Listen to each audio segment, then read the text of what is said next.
सोचिए, किसी ने अपनी पूरी मेहनत की कमाई लगाकर एक घर खरीदा और जब चाबी लेने की बारी आई तो पता चला कि उस घर पर तो पहले से ही कोर्ट में केस चल रहा है। अब क्या होगा? ये एक बहुत ही कॉम्प्लिकेटेड कानूनी सिचुएशन है और आज हम इसी पहेली को सुलझाने वाले हैं। तो ये एक बड़ी अजीब सी सिचुएशन है ना, कि सेल डीड यानी कि प्रॉपर्टी के मालिकाना हक के कागज तो किसी और के नाम है, लेकिन उस प्रॉपर्टी पर रह कोई और रहा है। ऐसा हो कैसे सकता है?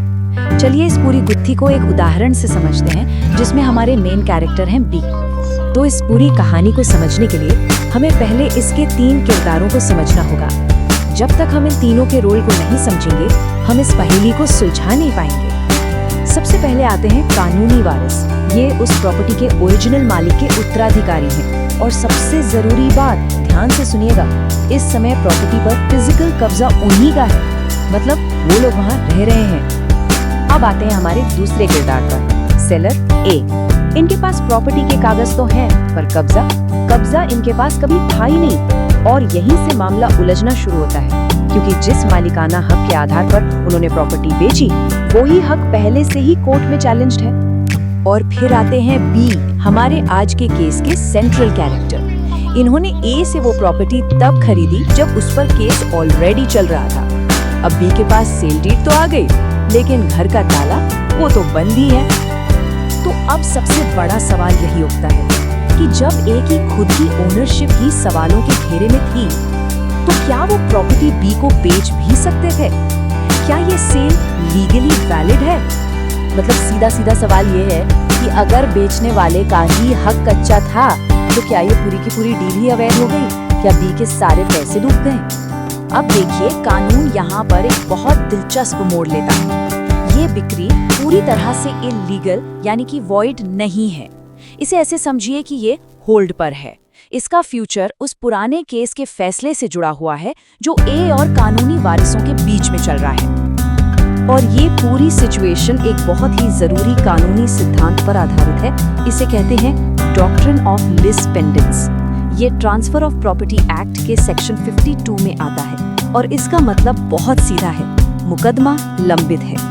यानी अगर किसी प्रॉपर्टी पर कोर्ट में केस चल रहा है, तो उस दौरान अगर वो प्रॉपर्टी खरीदी या बेची जाती है, तो उस डील का आखिरी फैसला कोर्ट के फाइनल ऑर्डर पर ही निर्भर करेगा। और ये कोई नया नियम नहीं है। सुप्रीम कोर्ट ने जयराम मुदलियार बनाम अय्या स्वामी के एक लैंडमार्क केस में ये बात बिल्कुल साफ कर दी थी।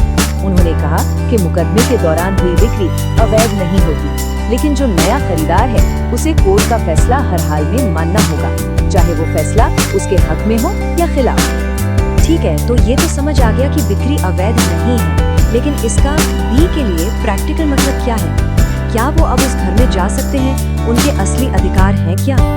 तो बी के लिए सबसे पहले और सबसे जरूरी बात जो समझने की है, वो ये कि फिलहाल कानूनी वारिसों का कब्जा बिल्कुल लॉफुल है, 100% कानूनी है। इसका सीधा मतलब ये हुआ कि बी ताला तोड़कर या जबरदस्ती घर में घुसने की कोशिश नहीं कर सकते। अगर उन्होंने ऐसा किया तो उल्टा उन्हीं पर एक और केस हो जाएगा। तो उनका पूरा का पूरा भविष्य, उनका सारा इन्वेस्टमेंट अब सिर्फ एक चीज पर टिका है कि ए वो पुराना केस जीत जाए।